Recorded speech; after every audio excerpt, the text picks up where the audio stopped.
Coming up, you have to be really good to fly this bad. Checking out in the AOPA Sweepstakes Husky, checking out the airways and approaches to keep you safe, and what does China really want with our aviation industry? AOPA Live this week begins right now.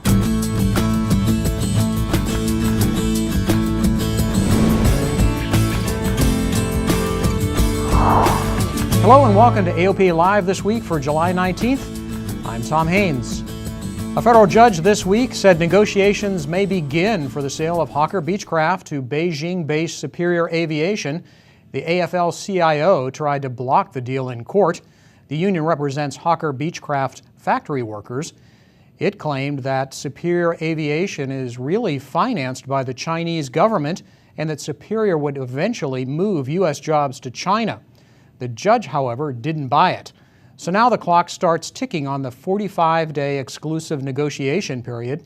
Superior must now send $25 million to keep the production lines humming on some jet products, with another $25 million due in 30 days. Now at the end of the 45 days, however, Hawker Beechcraft and Superior will have to reach full agreement on the $1.8 billion sale, or bankruptcy proceedings will continue.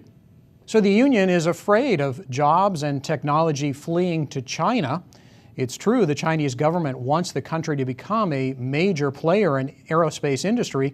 It's already bought Cirrus Aircraft and Continental Motors, among others. So should we be afraid?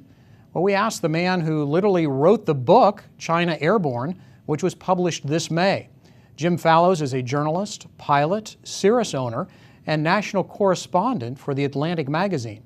I think the reason for concern is with most things involving China, it would be more what we're seeing about ourselves than what we're enduring from the Chinese or learning about the Chinese. I think there's lots of problems with the capital structure of American business when it comes to small airplane companies or even large airplane companies. And so I think the main news here is the fact that just as Cirrus a couple of years ago needed to sell to China, the Chinese state aviation firm as the main way of getting capital, so too Hawker Beechcraft looks as the main way it could stay in business was selling to this different non-government company out of China. The Chinese in their most recent 5-year plan, which sort of rings strange to us Americans, but they've put a big emphasis on aerospace. Are they trying to take the industry away from the United States? They're trying to develop their own industry. And let me say a word about these 5-year plans, which I think must sound preposterous to most Americans. It's something that the Chinese system actually takes seriously, where they over a period of years say, okay, we're going to invest now in agricultural production or whatever. And the current so-called 12th 5-year plan they have underway now is intended to address a problem that the Chinese are very worried about and most people in America aren't even aware of, which is their fear that they're going to be stuck as the low-wage workhouse of the world forever. And they feel as if they may be reaching the limits as being the outsourcers for Apple or Dell or whoever else. So there's a huge push to try to get some of the high-value industries that get the real the high-wage jobs, the sort of profits for sophisticated industries like Europeans or Americans have.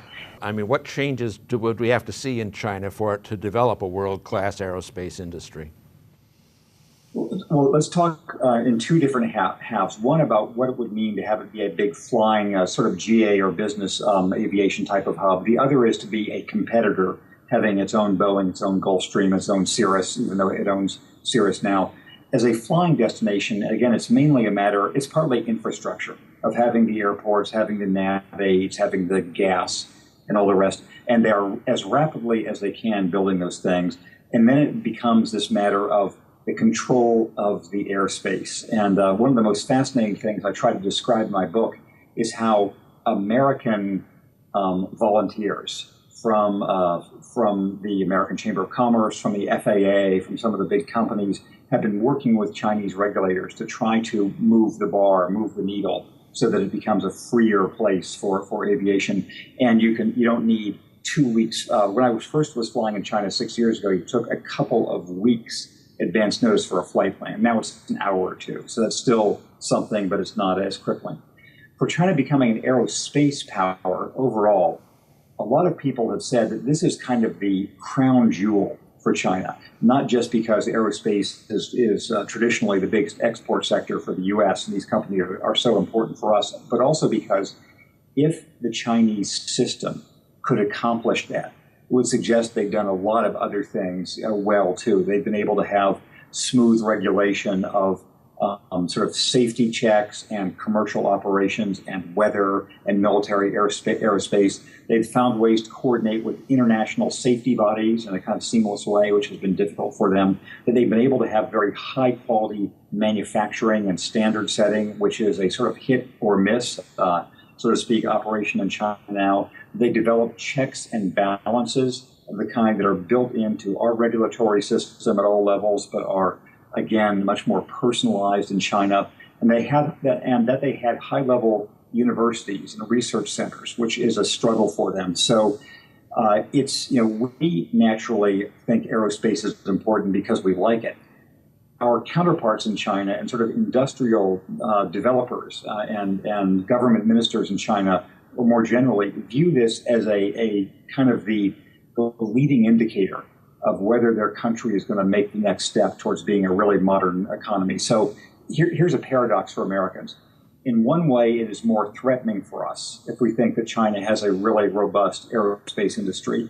The other side of that is that if China were capable of that, I think it would suggest the Chinese system overall is much more acceptable from our point of view and much easier to deal with. It would be a more rule of law situation, a more internationally permeable situation. Well, so much to learn. Fascinating interview. You can see Warren's full interview with Jim Fallows on AOPAlive.org. Runs about 25 minutes, but it's definitely worth the time. Fallows is also the author of Free Flight, which explored very light jets and the promises of next-gen and ADS-B. Now we're talking about China. Well, China will have an aerospace pavilion at EA AirVenture next week for the first time, and we expect this year at AirVenture to be the year of ADS-B. Already, several ADS-B receivers have been announced, the latest being from Garmin. AOPA Pilot Senior Editor Dave Hirschman takes a first look at the GDL-39, which makes its first public appearance at Oshkosh.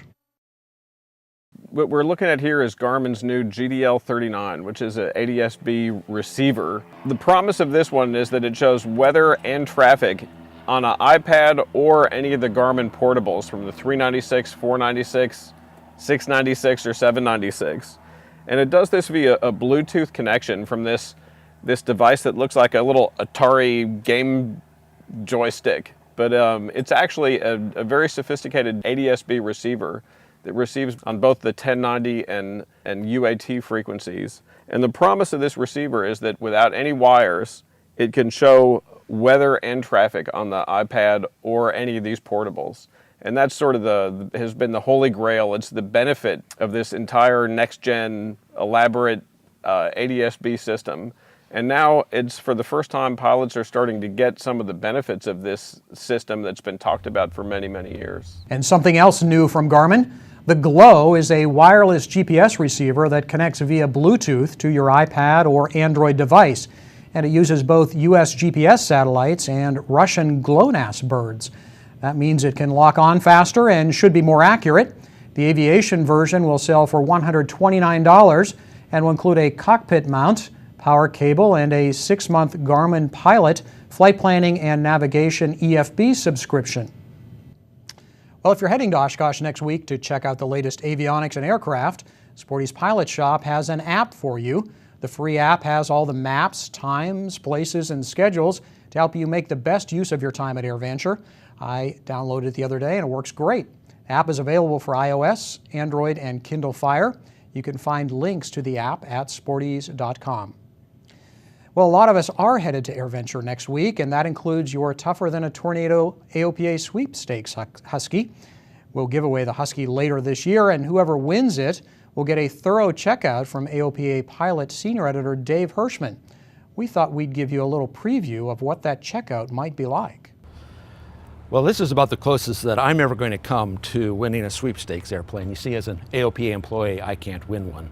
But today, I'm going to pretend like I'm you, and you have just won the Tougher Than a Tornado Sweepstakes Husky, and Dave Hirschman is going to check you out on how to fly this backcountry airplane. All right, well, Warren, prepare yourself for a sublime aviation experience. This airplane is a ticket to adventure. This husky dog is very obedient. It'll do everything you tell it to do, and that's both a blessing and a curse. First, a walk around to learn some of the features of the airplane. We've got a 3-bladed MT wood core composite prop. We got the ground clearance on this, as you see, is just fantastic. We can go over rocks, boulders, rough ground. It's a really smooth, constant speed prop, and it does a great job of providing the bite for this Husky. We've got a 0360, 180 horsepower, 4-cylinder Lycoming engine. This is the same engine combination you'd see on a lot of aerobatic airplanes. We've got these 29-inch Tundra tires, and they are really something. They've got a minimum of 8 psi, so they're like landing on marshmallows. These things are huge. They're gigantic, and they're really soft and spongy. Now, here's one of the real unusual aspects of the Husky, and this is at the core of learning to properly land it. I'm going to ask you a trick question, and show me the elevator trim tab on this airplane. Elevator trim tab. Because I don't see there one. Isn't one. There isn't one because the trim is controlled through these bungees, and I want you to feel this, Warren. I want you to lift up. This is just normal. I want you to lift up there, and you feel the tremendous resistance. Yeah, there's a lot of resistance on right. that. That's the bungee trim system. And so what happens is, if people make a pretty fast approach speed, they'll trim for their final approach speed. Then they slow down and they flare, and all of a sudden they're fighting with that bungee control trim system. What you've got to do, and it takes a little adjustment, is you've got to trim for the flare. Mm-hmm. So it's like so on final approach, you put in as much nose-up trim as you can tolerate, to the point that you're almost pushing against the stick. You're giving a little forward stick on final. And it feels really awkward at first, but you should do it, because when you get in the flare will be right, and you won't be fighting with the trim system when you're in the flare. Visibility over the nose is not too bad, but I'm a tall guy. Dave has a little more problem. Take off, just keep the stick neutral and let the Husky leap off. Let's go ahead and do a little slow flight. Okay. Just leave everything where it is, maintain 60, and make a 90-degree turn to the left, just point toward the cement plant. Stable as a battleship in slow flight, the controls remain very solid.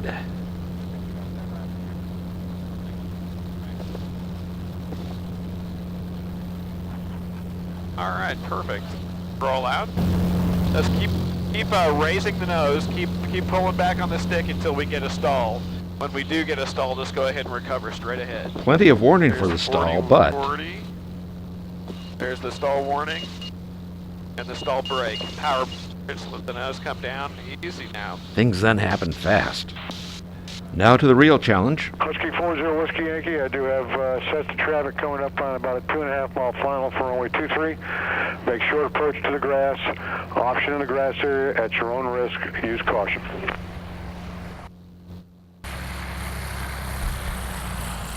Boing.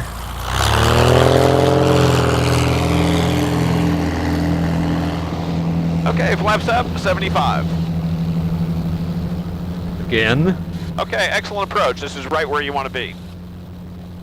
Nice curving approach onto final. Use that power to slow your rate of descent. There you go. Just fly us right down into ground effect. Keep that nose coming down. A little more power to ease the transition. Too high. Let's go full power. Let's go around.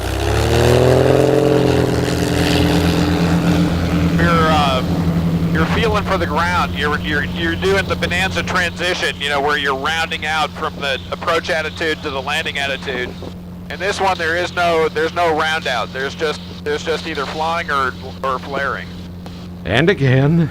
That's it. Perfect. Just fly right down into ground effect. Nice. Now you can work on pulling it back, back, back, back. Keep it coming back. That's it. Nice. Just keep working it aft. There you go. Okay, Dave says that was a good one, but you couldn't prove it by me. Sure doesn't land like a bonanza. Well, been there, done that, Warren. Good luck with the checkout. I'm sure you'll master it eventually, although few of us have actually done that yet. You'll find the Husky out in front of the AOPA tent at AirVenture. We're on James Ray Boulevard, right by Exhibit Hangar C, and we'll have a lot more going on in our tent. And if you can't make it to AirVenture, don't worry, we've got you covered. We'll have a special e-pilot to preview the show. That'll be in your inbox on Monday. We'll be posting news stories and features all week long on AOPA.org, and we'll have special editions of this show, AOPA Live This Week, from Oshkosh Thursday, Friday, and Saturday. Well, coming up after the break, when flying bad is really good, these guys are really good at flying approaches. Flight following didn't call out an opposing plane. I saw it on the screen. He turned right and the other plane just pretty much flew right on by. It's your life. You only get one shot at this. Welcome back to AOPA Live This Week. A new GPS approach to Antlers, Oklahoma will soon appear in your approach plate book or your EFB, one of thousands of instrument approach procedures, updated to include LPV minimums for aircraft equipped with WAAS GPS.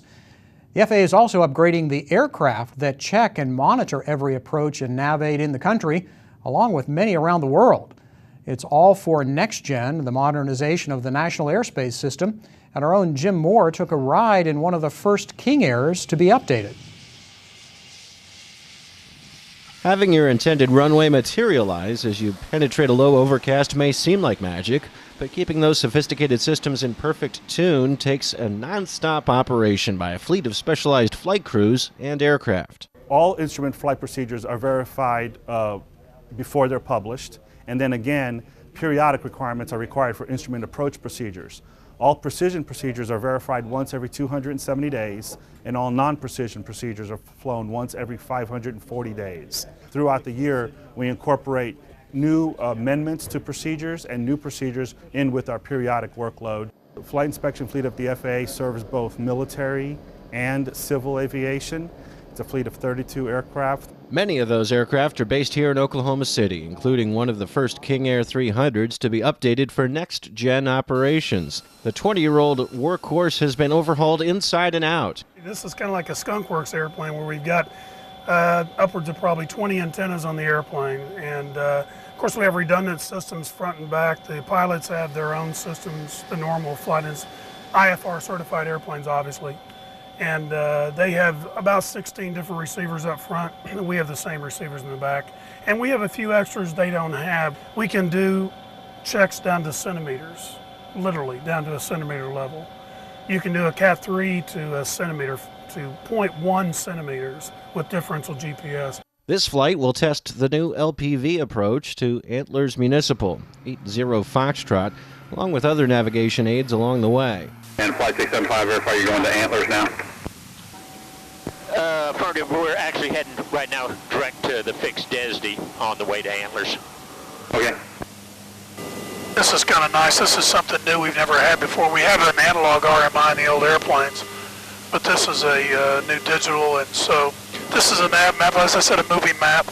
I have the same information here that I have up here. So I have ground speed and my altitude. We look at parameters that the normal aviator obviously wouldn't see. We're looking at modulations, AM 15, FM 135, a 9960 hertz. We look at signal strength in microvolts. All these are really fine-tuned, really microamp, microvolt situations. You know, flyability is a critical component of what we do in flight inspection. You know, we have, even though we are looking at signals in space, the approaches and all the navigates have to fly correctly as well. And we look at these from the lowest level user, a private pilot out there in a Cessna 152. So it's pretty critical that everything we have is tightly calibrated. So your airplane system with your TSO receivers you buy off the shelf and they stick in the plane, they're definitely going to work because we've got them so tight that if they bust us, they're never going to be published as a procedure. Procedurally wise, we in the FAA set the standard on worldwide flight inspection. Flight check 79, radar contact lost, so you still work network in the city of Perth. Flight check 79, we're going to be doing some VFR work there at Antlers down low. We'll give you a call when we're climbing up out of there. Flight check 79, Roger, squawk 1200, good day. Flight check 79. Antlers traffic, flight check 79, we're 3 mile final runway 35 Antlers. The crew is verifying obstacle locations and heights, navigation signals, and also looking for interference. And people don't know this usually, but these small manufacturing companies can have these welders that can kind of go crazy on them. They don't know it on the ground, but they emit an RFI signal in space which interferes with radios. We can actually pinpoint and direction find exactly where the location is. They should paint all the officers that color. Yeah. Hold up. Terrain. Acknowledged. Hold up. Terrain ahead. Hold up. Nothing know about that. Yeah. This distraction was triggered by a database that excluded runways shorter than 3,500 feet. No, it's 3,200 feet. So Hold up. that's Terrain ahead. there's at 3,500 feet. Terrain's ahead.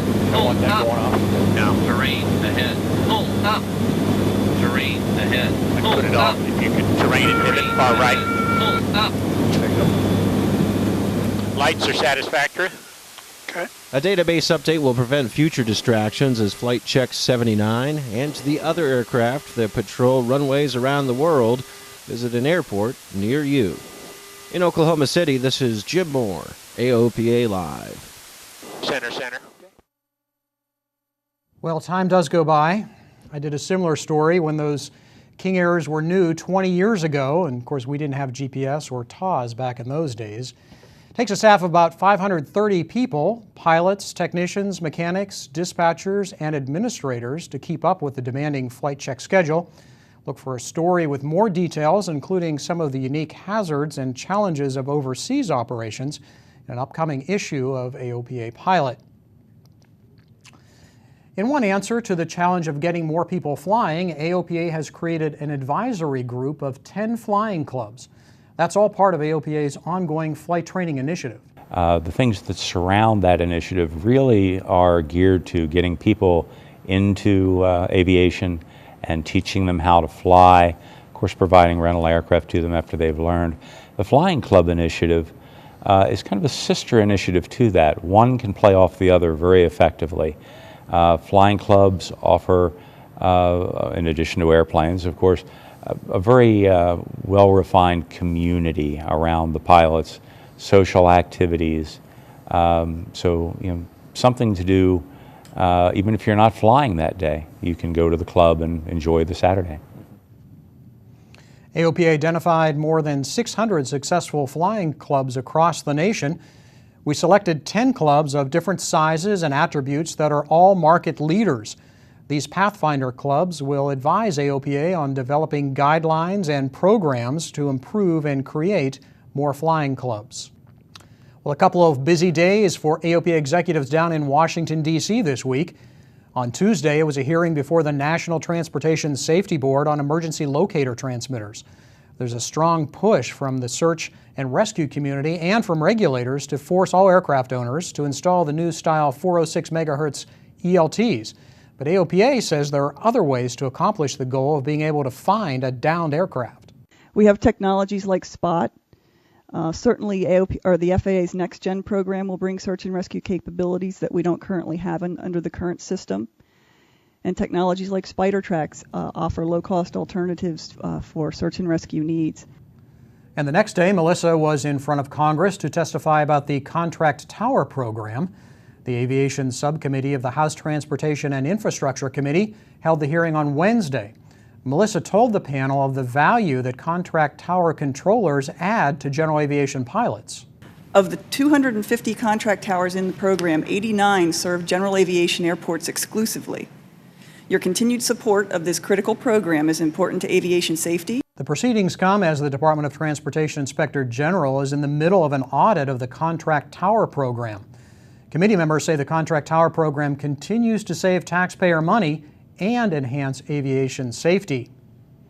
Last week, AOPA took you along to the flying circus near Bealton, Virginia. This week, we get a look behind the scenes of one of the acts. Paul Harrop found out it's a lot of fun, but also a lot of work.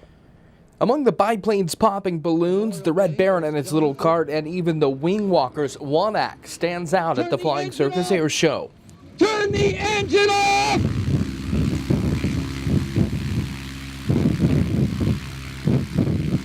We don't want to spoil the fun by giving away the gimmick, but let's just say Kirk Wicker does a pretty good job at pretending to fly poorly. Would somebody call the fire and rescue? I'm actually flying the airplane within the envelope of the airplane's capabilities, but I'm right there at the edge, so I have to know where that edge is. Wicker wows the crowd by making it look like he doesn't know what he's doing, but pulling that off takes years of practice. To do aerobatic flying and in an air show environment, you have to make sure that you're very comfortable with the aircraft, that you know it intimately. And that means you have to spend a lot of time in the air, practicing time after time after time in all sorts of conditions.